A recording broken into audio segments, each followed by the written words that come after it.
Section 1. You will hear a man telephoning a friend to find out about their local public library. First, you have some time to look at questions 1 to 4.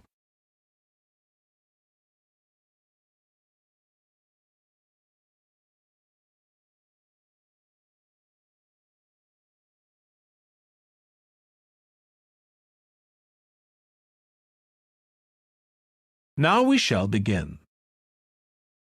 You should answer the questions as you listen because you will not hear the recording a second time. Listen carefully and answer questions 1 to 4. Hello? Hi, Susie. It's Paul here. How are you? Enjoying your new job? You're working at the library, aren't you? Yes, I started when the library reopened a month ago. It's great. Actually, Carol and I have been meaning to join for a while. Oh, you should. It doesn't cost anything, and the new library has all sorts of facilities. It's not just a place where you borrow books. For instance, there's an area with comfortable seats where you can sit and read the magazines they have there. Some people spend the whole morning there. Wish I had that amount of time to spend. Yes, you must be pretty busy at present, with the children and everything. We are, yes. But we're hoping to get away this summer. We're thinking of going to Greece. Well, we've got a much larger section of the library devoted to travel books now, so you should come and have a look. I can't remember if there's anything specifically on Greece, but I should think so. OK. Now, Carol's organising a project for the history class she teaches at school. It's about life in the town 100 years ago. Do you have anything that might be useful? Yes. Actually, we've now got a new section with materials on the history of the town and surrounding region. Right. I'll tell her. You can't always find that sort of thing on the internet. Now, in the old library, there used to be a separate room with reference books. It was a really nice, quiet room.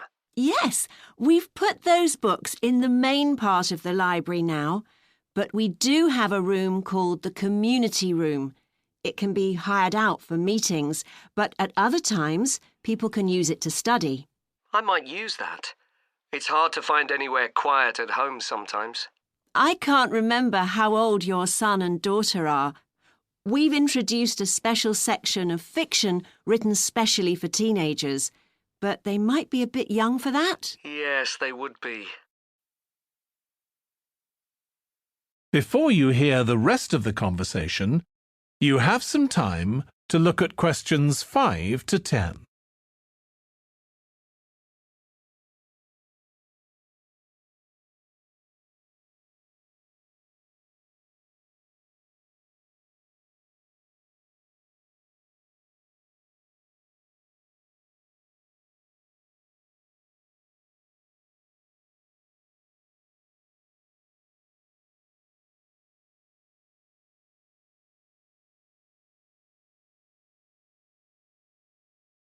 Now listen and answer questions 5 to 10.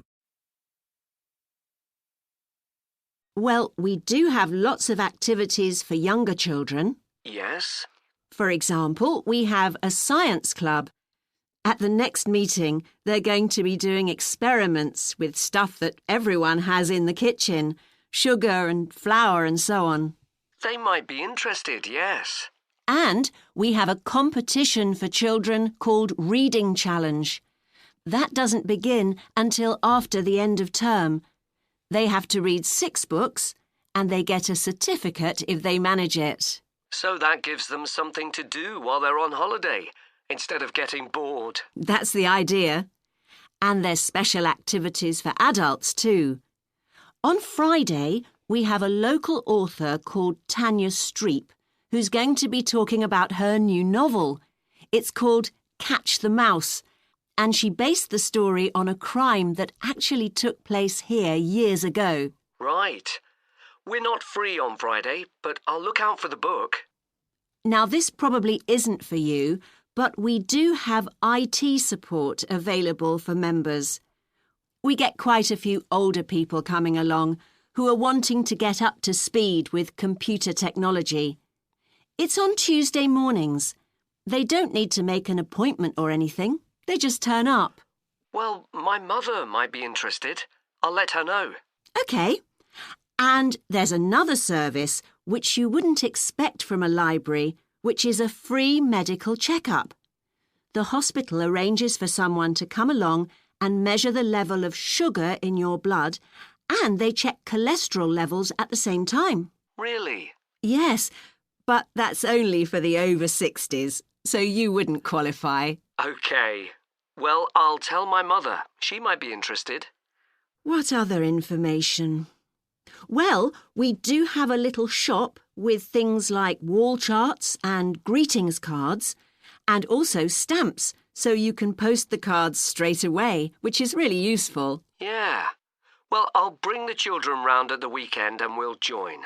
Oh, one more thing. I'll be bringing the car. Is there parking available? Yes, and it's free in the evening and at weekends. Perfect. Well, thanks, Susie. See you soon. Section 2. You will hear part of a training session for new employees at a large travel company. First, you have some time to look at questions 11 to 17.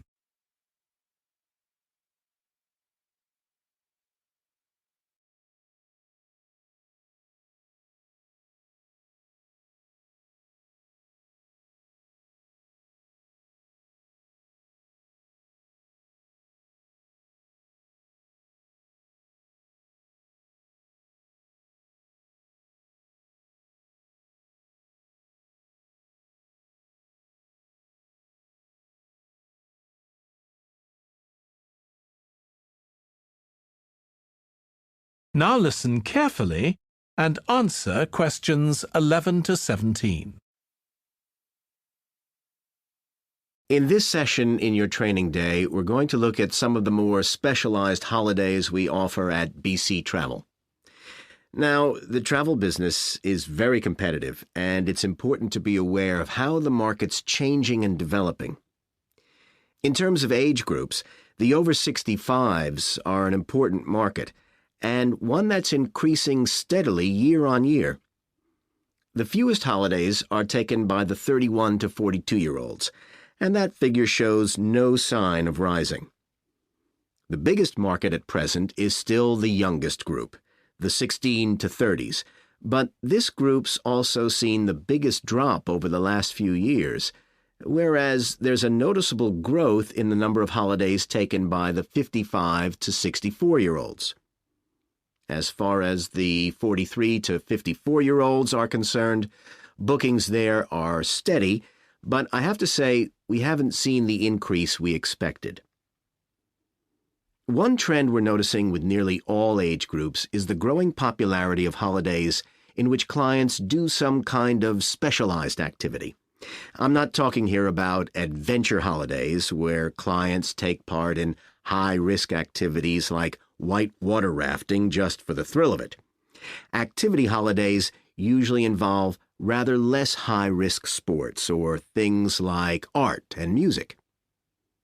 They're not necessarily cheaper than ordinary holidays, often the opposite, in fact, but they do often take place outside the main tourist centers, which gives an opportunity for clients to find out more about the local people and customs.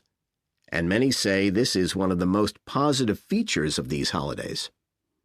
Of course, they offer the chance to develop a new skill or talent, but clients often say that more than this, it's the chance to create lasting relationships with other like-minded people. That's the main draw. Let me give you some examples of BC travel activity holidays. Our painting holidays take place in 4 different centers in France and Italy, and they're very popular with clients of all abilities from beginners onwards. We've got an excellent team of artists to lead the classes. Some of them have been with us from the start, and 5 additional ones will be joining us this year, so that we can offer a greater number of classes in each center. As far as cooking holidays are concerned, I know a lot of agents offer holidays where clients cook recipes related to one particular country, usually the one they're staying in, but we focus on dishes from a great many different ones. Apart from that, you'll find the usual emphasis on good quality organic ingredients. That's more or less a given nowadays, and there are generally some meat-free recipes included. Our photography holidays take place in a wide range of countries from Iceland to Vietnam, and clients have the opportunity to see some stunning scenery. Groups are small, no more than 8, so clients can have one-on-one tuition during the holiday, and excursions are arranged with fully trained guides. At the end of each holiday, an exhibition is held of the photographs taken, so that clients can see one another's work and receive valuable feedback from the tutor. Before you hear the rest of the training session, you have some time to look at questions 18 to 20.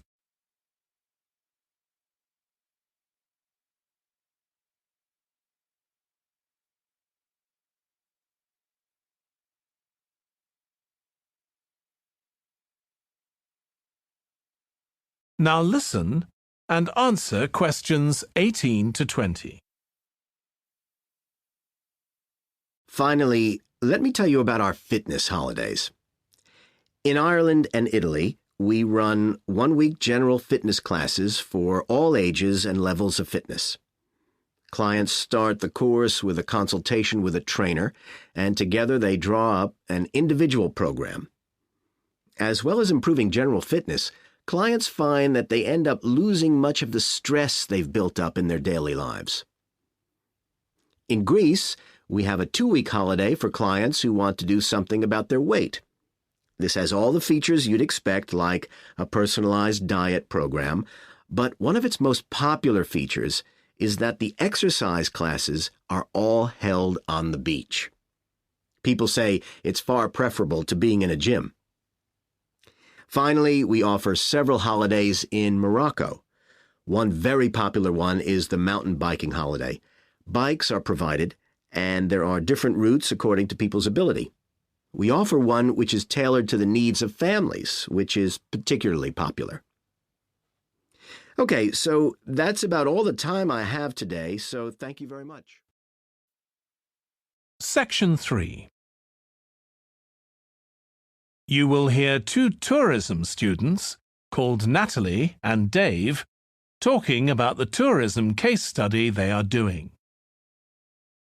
First, you have some time to look at questions 21 to 26.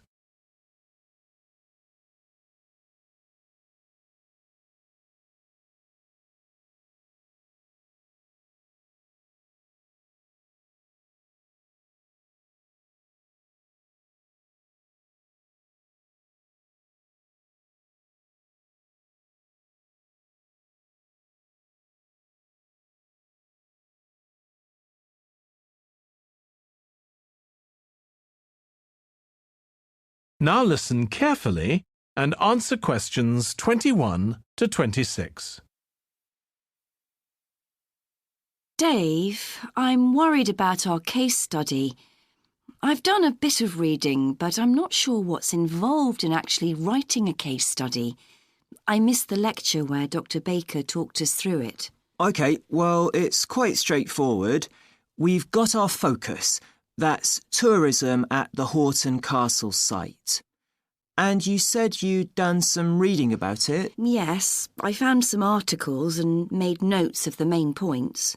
Did you remember to keep a record of where you got the information from? Sure, I know what a pain it is when you forget that. OK, so we can compare what we've read. Then we have to decide on a particular problem or need at our site. And then think about who we're going to interview to get more information. OK, so who'd that be? The people who work there? And presumably some of the tourists too? Yes, both those groups. So we'll have to go to the site to do that, I suppose. But we might also do some of our interviewing away from the site. We could even contact some people here in the city, like administrators involved in overseeing tourism.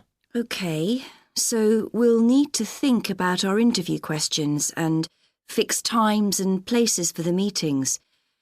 It's all going to take a lot of time. And if we can, we should ask our interviewees if they can bring along some numerical data that we can add to support our findings. And photographs? I think we have plenty of those already. But Dr. Baker also said we have to establish with our interviewees whether we can identify them in our case study or whether they want to be anonymous. Oh, I wouldn't have thought of that. OK, once we've got all this information, I suppose we have to analyse it. Yes, put it all together and choose what's relevant to the problem we're focusing on, and analyse that carefully to find out if we can identify any trends or regularities there. That's the main thing at this stage, rather than concentrating on details or lots of facts. OK, and then once we've analysed that, what next? Well, then we need to think about what we do with the data we've selected to make it as clear as possible to our readers. Things like graphs or tables or charts. Right. Then the case study itself is mostly quite standard.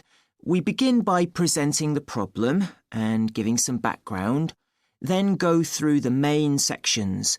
But the thing that surprised me is that in a normal report, we'd end with some suggestions to deal with the problem or need we identified. But in a case study, we end up with a question or a series of questions to our readers, and they decide what ought to be done. Oh, I hadn't realised that. Before you hear the rest of the discussion, you have some time to look at questions 27 to 30.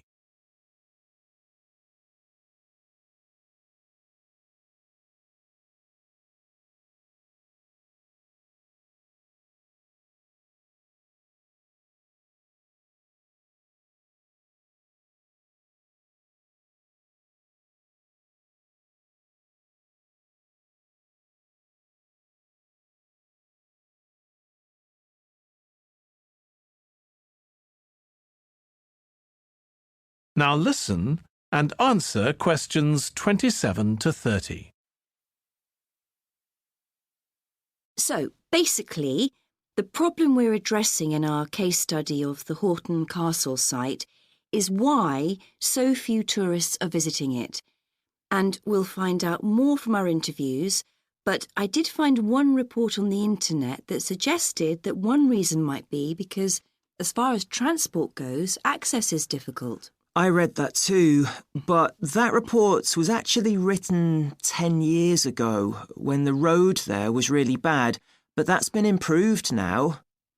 And I think there's plenty of fascinating stuff there for a really good day out, but you'd never realise it from the castle website. Maybe that's the problem. Yes, it's really dry and boring. I read somewhere a suggestion that what the castle needs is a visitor centre. So we could have a look for some information about that on the internet. What would we need to know? Well, who'd use it for a start? It'd be good to know what categories the visitors fell into too, like school parties or retired people. But I think we'd have to talk to staff to get that information. OK, and as we're thinking of suggesting a visitor centre, we'd also have to look at potential problems. I mean, obviously it wouldn't be cheap to set up. No, but it could be a really good investment.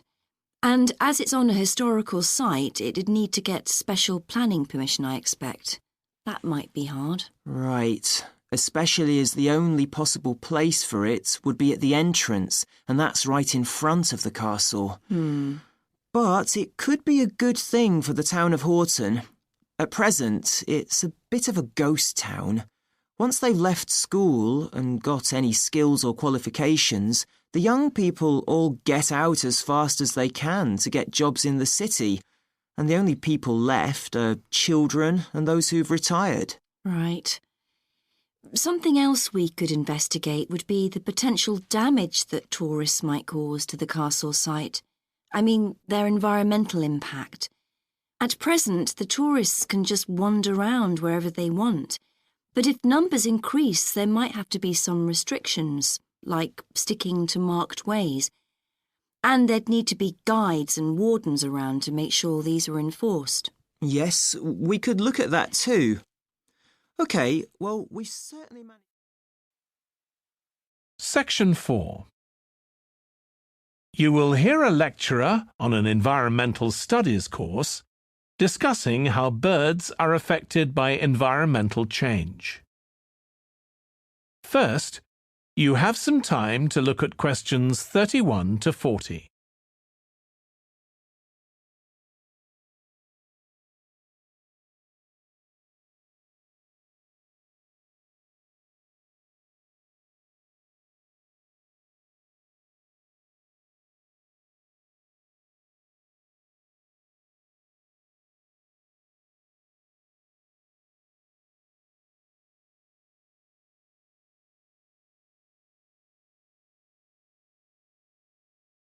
Now listen carefully and answer questions 31 to 40. OK, so we've been looking at how man-made changes in our environment can affect wildlife. Now, I'll discuss a particular example. Let's take a look at Mercury. Mercury's one of the 120 or so elements that make up all matter, and it has the symbol Hg. It's a shiny, silvery substance. You may have seen it in old-fashioned thermometers, but it's not used much for domestic purposes now because it's highly toxic. But the problem is that the amount of mercury in the environment's increasing. The main reason for this is the power plants used to produce electricity. The main source of energy that most of them use is still coal, and when it's burned, it releases mercury into the atmosphere. Some of this gets deposited into lakes and rivers, and if it's ingested by a fish, it's not excreted. It stays in the fish's body, and it enters the food chain. So, it's been known for some time that birds which eat fish may be affected. But what wasn't known until quite recently is that those that eat insects can also be affected. So, a woman called Claire Varian-Ramos is doing some research on how this is affecting birds. And rather than looking at how many birds are actually killed by mercury poisoning, she's looking for more subtle sub-effects. And these may be to do with the behaviour of the birds, or with the effect of mercury on the way their brain works, so whether it leads to problems with memory, for example. And she's particularly focusing on the effects of mercury on bird song. Now, the process of song learning happens at a particular stage in the bird's development. And what you may not know is that a young bird seems to acquire this skill by listening to the songs produced by its father, rather than by any other bird. And Varian-Ramos has already found in her research that if young male birds are exposed to mercury, if they eat food contaminated with mercury, then the songs they produce aren't as complex as those produced by other birds. So, quite low-level exposure to mercury is likely to have an impact on male birds in a natural situation because it can mean that they're less attractive to female birds, and so it can affect their chances of reproduction.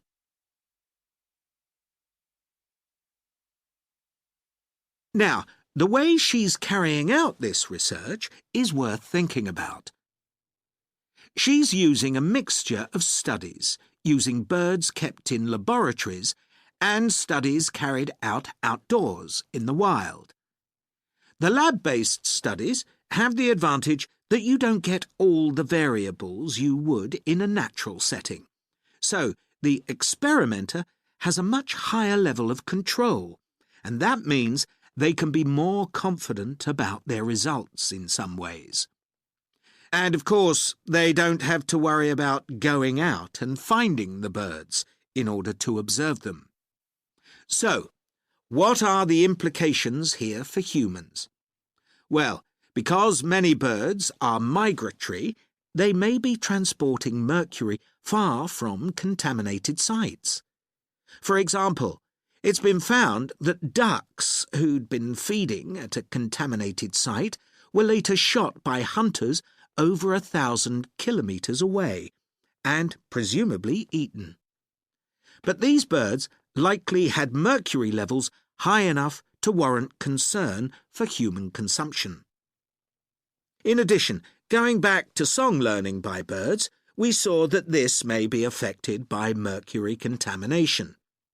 Well, we also know that in humans, mercury causes developmental delays in the acquisition of language. And in fact, this process is very similar in the brain regions it involves, and even the genes that are involved. But mercury contamination has other important implications for humans as well. It's now known that an unborn child can be affected if the food eaten by its mother contains high levels of mercury, and these effects can be quite substantial. In the end, it comes down to whether more value is placed on human economic well-being or environmental well-being. It's true there are new regulations for mercury emissions from power plants, but these will need billions of dollars to implement and increase costs for everyone. Some argue that's too much to pay to protect wildlife. But as we've seen, the issues go beyond that, and I think it's an issue we need to consider very carefully.